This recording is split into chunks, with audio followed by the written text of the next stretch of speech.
So thanks a lot, Alyssa, for inviting us over today to see your studio and to talk to you about your work. And just looking back over the last 8 months, the last time I saw you was at the Still Centre Gallery at Radley, where you put on an amazing exhibition, which I think at the time we all felt was such an optimistic green shoot for a world that was looking quite sort of gloomy for young people with the fast approaching Brexit and all the problems that, well, the uncertainty we can see coming out of that situation. Obviously nobody then knew that we'd end up with a global pandemic, and we've ended up being in lockdown for a long time, which obviously has cut into your final months at university at Loughborough. So really, I mean, how do you feel? You were very optimistic and full of youthful confidence back in January. How have you found this period? It's one of those things that you have to go with the situation that you're in, and you just have to roll with it. I think it's been a good time for me to reflect and spend more time, especially in terms of my uni work, being able to write and really think about what I'm doing before I do it or after I've done it. So I give my work a little bit more consideration, and I've had more time to reflect on the work that I've made. And I've also had time to organise myself, whereas before I'd probably be kind of just going with it as it comes, where I've actually had time to think about what I'm doing and what I'm making, and I think it's made my work more meaningful. Can you talk about your final degree show, because obviously that was very different from the way you imagined it was going to be? Because we couldn't have a degree show, which I was really excited for. I'd done 4 years, that was the final thing to show everything that I'd worked so hard on. I had produced all my work, but then obviously we knew that we couldn't have a physical show.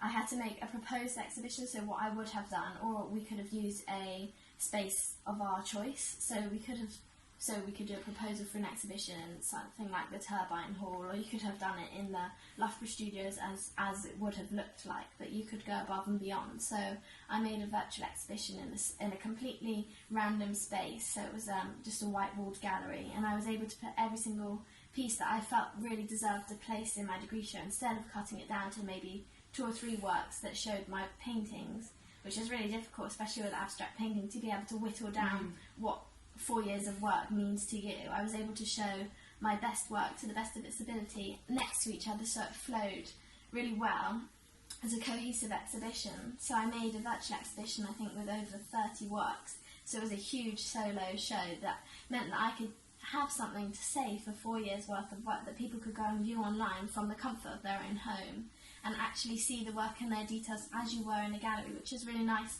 especially for an art student, to have that idea of being a professional artist in that sort of environment for a degree show. What are your plans then for the future, moving forward into the tail end of 2020 and beyond? So for me, I'm going to continue experimenting, painting, doing paintings on a large scale. I'm probably reflecting on the time in isolation. So I've already found that some of my paintings seem to have changed over the period, so they were quite bright and jolly, and they still are, but there's sort of the focus of my paintings seems to be quite isolated. There seems to be a lot of single shapes, single figures, and I think I've noticed that on reflection, which I've learned to do more of over isolation, to really look at what my paintings mean and what they maybe could allude to, or how other people could respond to them. So I found that my work has definitely changed. So I can continue exploring those kind of ideas, but also I'm hoping to go into teaching, so art teaching as well. Why has teaching come onto the horizon now? I think it's really important to make young people aware of art, because I want to encourage more young people to get into the art world. It's such a creative and exciting environment, which I think every child should be exposed to. Seeing art firsthand as well, I think it's so important for children, for their creativity, to be exposed to lots of different types of art, so to make art more accessible, I think, and make young children more aware of the potential of art careers and the importance of art careers. We're hearing a lot in the media at the moment about almost a pandemic of mental health issues amongst young people as well, because of what's happened and because of the lack of certainty and the loss of education and other awful factors.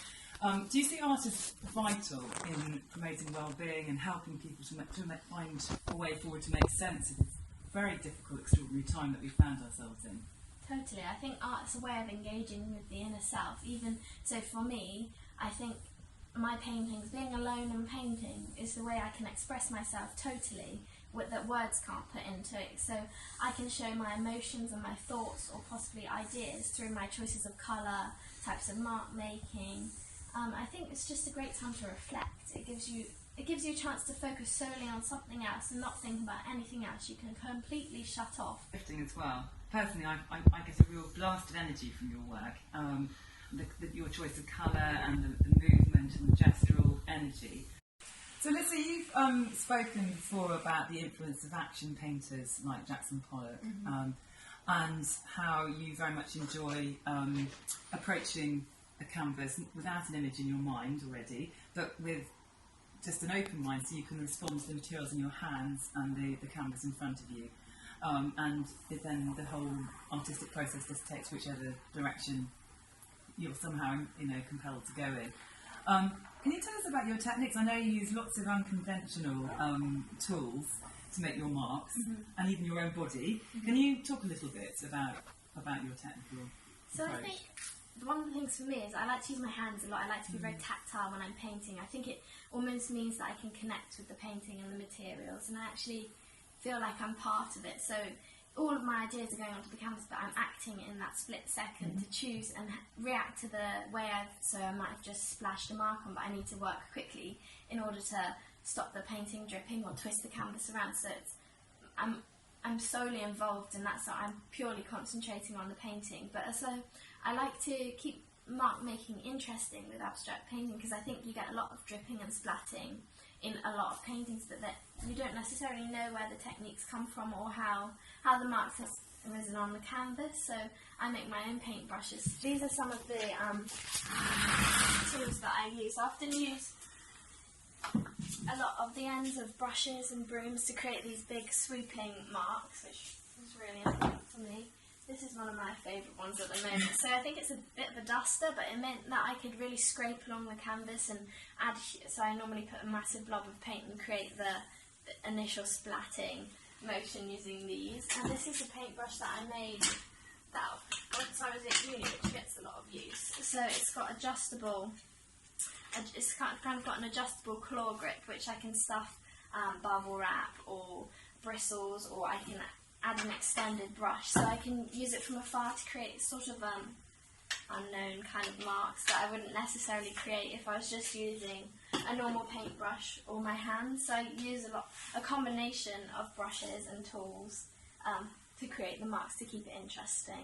This is prepped for a smaller canvas, which is 70 by 50. So what I did is I prepared my MDF, so I get them cut in strips, and then I set my size of the canvas I want to make, and then I mitre the corners. So if I lay it out, this other way. So I've got the basis for my stretcher frame, which then I cut quadrant, which basically stops the canvas dipping. So the canvas can lie on top of the quadrant. So you don't see this when the stretch is being made. So then let's go here. So then I glue these all together, staple it, and then I apply my canvas, which is primed twice with rabbit skin glue, so that it's nice and taut, which this hasn't been primed yet, so this one's quite loose. But so these will be primed shortly, and put the quadrant on, and then they'll be able to paint. But I think it's something really nice about making your own canvases. They're so much more authentic. I know that. So these could be quite easily be shop bought, especially in a smaller size. But there's nothing quite the same as painting on something where you can feel the material. I know exactly how the canvas is going to be once it's primed. I can work with that material instead of having a super smooth sort of white finish, which is quite daunting when you're about to start painting. Having a sort of calico kind of colour works really well. And that's also a nice background for any paintings. Could you talk about all these wonderful materials here? So over lockdown I've had a lot of time to go through my studio and organise all the dry paint and things that I didn't necessarily use. Because previously I used to dive my hand into a box and pick out any colours and start painting, whereas now I've been able to have choice over and actually see all the materials I have. So I've organised it into a section all for acrylic paint. But at the moment I've been absolutely fascinated with oil paints. So this is my oil paint section, which is where I've spent most of my time. I can actually see what I've got and pick out colours and also work out colour combinations. If I have an idea in my head, I come and lay them out on the bench before I begin so I can quickly grab. So this is the area where I keep all my paintings that I leave them here to dry. So they're hung up on the wall and they're nice and safe. And it also gives me a chance to reflect on them, take pictures, and also start working out different names and titles for the work. So I'm constantly looking at them when I come in and out. So they're just in the back of my mind so that I can start working on the title. So you name them retrospectively after you've painted? Yeah, totally. Okay. After looking at the marks and the colours. So this is a painting that I've just finished, which was actually part of this. These two were a series together, but I didn't like them, so I've actually painted over and reworked these. And I think that's one of the beauties of having quarantine. I've actually reflected on paintings that didn't necessarily work, or I wasn't totally proud of. They might have been nice, but they weren't right for me. So these are some of the ones I did straight out of lockdown. So these are kind of isolated paintings. They're a much smaller scale to any work that I would previously do, so I think, and maybe that's a comment on feeling like you're sort of trapped. And also I think the single kind of dots and figures that maybe allude to the feeling of being isolated. And how important is the title to you? Really important.